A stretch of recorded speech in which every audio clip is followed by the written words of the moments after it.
Good morning, Vince Lancy. This is the Gold Fix Market Rundown, and today we have two topics to discuss. The first one is CPI, which may be out by the time you see this, but we had already sent a report or an analysis, a preparation for that out this morning. And the second topic will be Goldman Sachs observing the physical gold buying coming out of the OTC market. So that's the two stories on the right. Goldman reiterates 4,000 call and on persistent Chinese buying, and the Founders AM CPI in focus tariff effect. Let's get started on that right now. I'm going to take a quick sweep of the markets. It's 8:04. Gold's up 10, silver's up 14. Gold's near its highs, silver is off its highs of the evening. Copper is now higher. WTI was down and now it's up a little bit. Platinum, palladium are the featured metals for the buying. Today, thus far, the dollar is unchanged. Stocks are stronger. So everybody is jockeying for position before CPI. That's what you're looking at right now. I do have an opinion on silver chart, which we'll get to in a second. Okay, so this morning's CPI release lands at a critical juncture in the Fed's inflation management and Wall Street's tariff recalibration. For months, inflation data has remained benign despite the imposition of new tariffs. Today's print will test whether that inertia has finally broken. Wall Street consensus is 0.3% month over month increase in both headline and core CPI for June, up from 0.1 in May. Year over year, core CPI is expected to fall within a narrow range of 2.8 to 3.1%, yada, yada, yada. As far as gold goes, this is kind of important. Over the last year, gold has averaged up moves after CPI of 0.4%. But more importantly than the average is what it does when CPI comes in higher than expected and when CPI comes in lower than expected. So when CPI comes in low or benign, gold rallies on average 0.6% for the last year. So that's strong. And when CPI comes in higher, throwing water on the potentiality of a rate cut or maybe a rate hike is going to come, gold underperforms by 0.1% negative. So on average, it's up 0.4%. What you want to look at going forward, even if the number is out by the time you see this, is if CPI comes in hotter than expected, how much does gold drop if it drops at all? If it does drop, is it more than 0.1%? Well, you should start to think that the market's getting a little toppy when you see that. If, on the other hand, inflation comes in weak, and you're looking for a 0.6% positive move, does gold come in more than that? Does gold rally more than that or less than that? You're looking at the current event with the last year's behavior as a snapshot to give you an idea of where the gold market is. Is it young? Is it old? Is it aggressive? Is it tired? Things like that. Okay, so that went out to founders, and we're just sharing a little bit of the highlights of that with you guys now. Goldman reiterates the 4,000 call on persistent China buying, but the but is us. Goldman Sachs' May nowcast of central bank and institutional gold demand came in at 31 tons, exceeding a pattern of above average accumulation. The figure pertains to non-U.S. participants.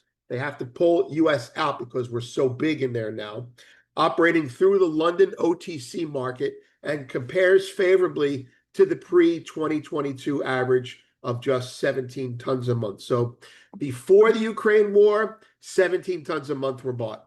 After the Ukraine war, the average is 31, I think. I have it somewhere. I think it's 22 now. But anyway, the bank projects that persistent structural, strong central bank buying will continue to underpin gold's valuation. We agree. Their price targets remain unchanged. And this is key. Their price targets remain unchanged, 3,700 per ounce by the end of 2025 and 4,000 by mid-2026. Alongside this, they reiterate their recommendation to remain long gold. So the breakdown of this report is OTC buying is still above average before the Ukraine war, but it's dropping. Now, they have an average prediction per year of 80 tons, 80. and it's coming in at 77 uh, on average. So basically, whereas they were being surprised on the way up and having to raise their expectations, Goldman, now they are at a point where they may consider lowering them. So keep an eye on that, or we'll keep an eye on that for you. But the bottom line here is Goldman thinks that the price level is at a point where central bank buying is tapering off at this price. That's the bad news, right? If you're looking for it to go higher. The good news is we had some considerable length, speculative length over the last 2 months that has successfully unwound, gotten out without damaging the market very much at all. So they're looking forward to ETF demand again to bolster the market. Now, they call ETF demand in this report sticky. And I don't look at ETF demand in the US as sticky. I look at it as hot money. Oh, the dollar's up, sell your ETF. The dollar's down, buy your ETF. However, when you look at the bigger picture globally and you fold China into it and India into it, that demand is really sticky. So there is an evolution of ETF buyers and sellers being hot Western money to more and more sticky Eastern money. So in that respect, we agree with them. That full analysis is in the premium post. Goldman reiterates $4,000 call on persistent China buying. Next,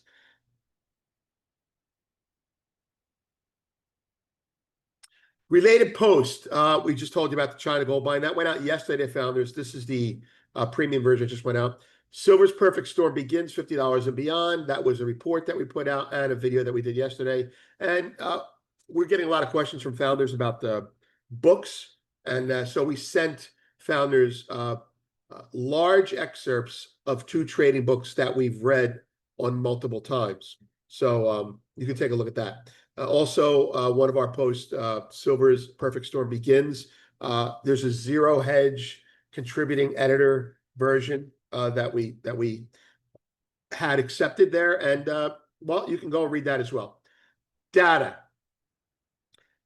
There's the data. Nothing on Monday. Today's CPI, tomorrow's PPI, Thursday's retail sales. It's a pretty heavy data week. Housing starts on Friday. But CPI is what people are going to look at today to look for if the tariffs are weighing or not. I think there's a fear that the tariffs are weighing. And if they don't, well, it's probably going to be rocket ship time. I'm going to speculate here that the tariff leak, there's always a leak on this data, that the leak is benign. That's it. Okay. I'm Vince. Have a great day.